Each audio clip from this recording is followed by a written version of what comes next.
Okay, so on problem 12, this slope goes up, this slope goes down, but they're both good. So they fit well, but they have different slopes.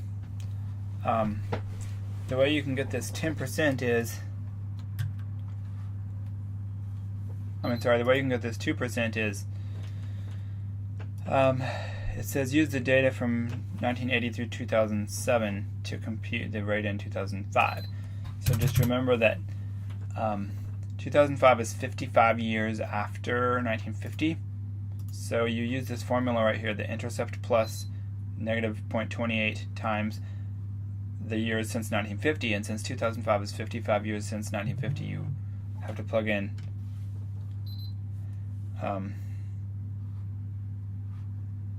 1950 for it, like that. 55 for it, for 55 to represent 1950. Okay, now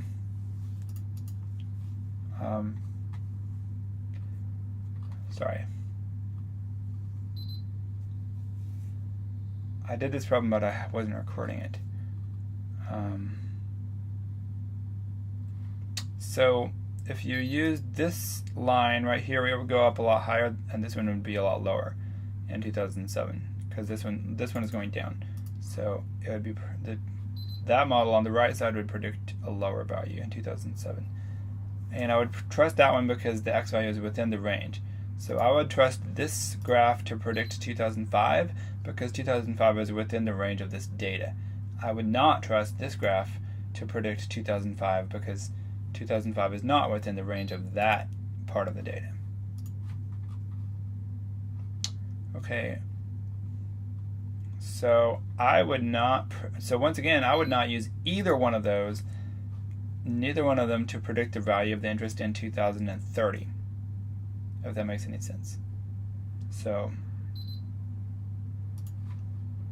extrapolating beyond any x values that are in a graph is very, very dangerous. Okay, next question.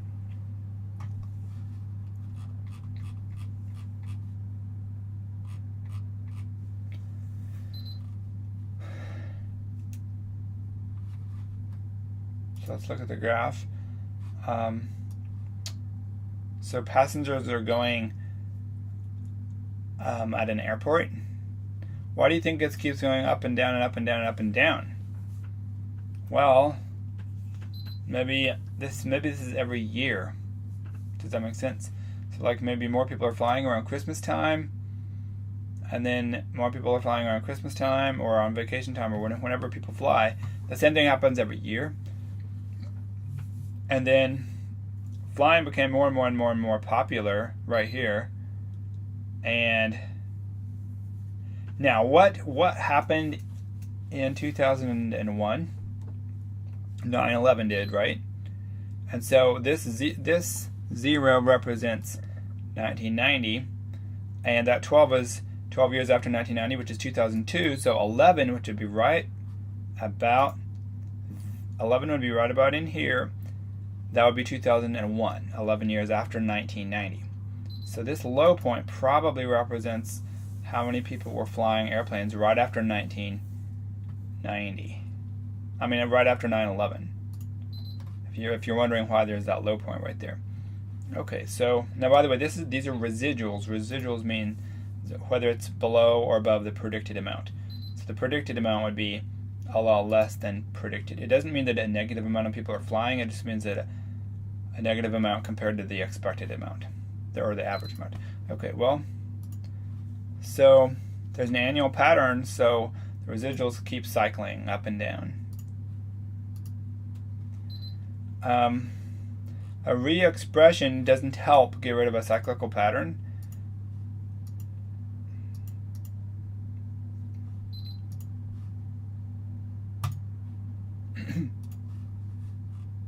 Okay, so now, amazing.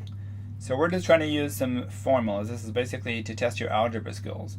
So part A, the y value is predicted when x equals 3. It says that x equals 3 right there. So the formula is 1.5 plus 0.2x. So plug in 3 for x.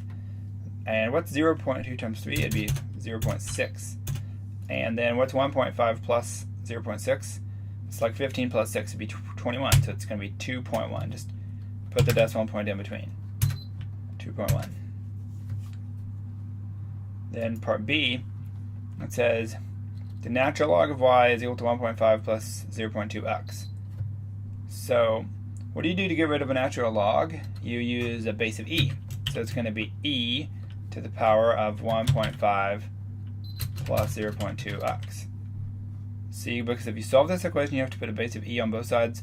E on this side gets rid of the ln, and e on that side is e to the power of 1.5 plus 0.2x. Now you put in 3, but we already put in 3 already, and we got 2.1. So it's just going to be e to the power of 2.1. Oh, oops, I forgot. You have to actually do e to the power of 2.1. So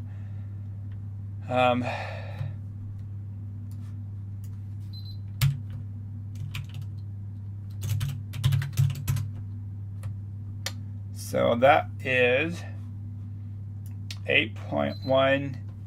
Oh, I keep forgetting. When I put this on front of here, in the front of this, then it disappears when I click on the other window, so I'm going to have to move it off to the side. So it's going to be 8.17. Okay, now third equation. Square root of y. So how do you get rid of a square root? You square the other side. So you square the other side and you get 1.5 plus 0.2x squared.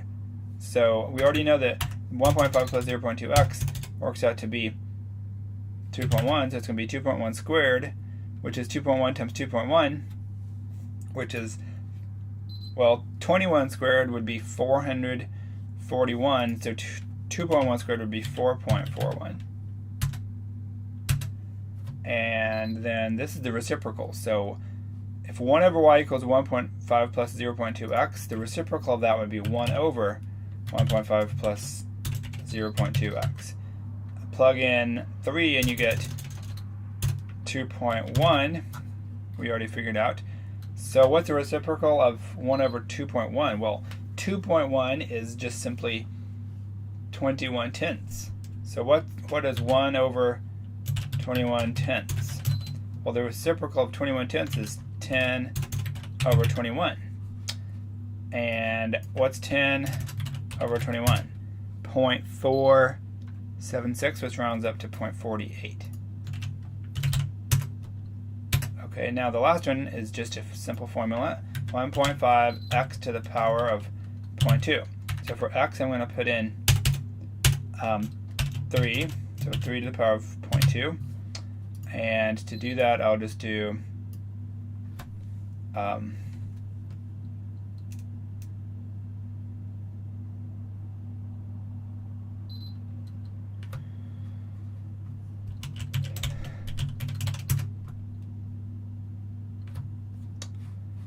I don't know how to do a power 0.2 on this strange calculator I'm using.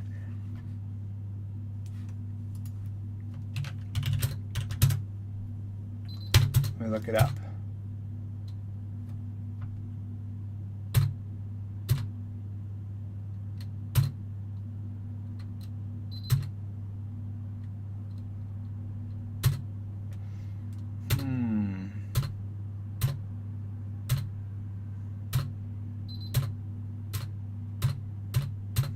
This is wasting so much time. I wish I just needed a regular calculator. Okay, well, I give up. I'm just going to use Google. Okay, so Google says 1.5 times 3 to the power of 0.2. That equals 1.868. So round that off, it would be 1.87. 1.87. All right, that's it for chapter 16.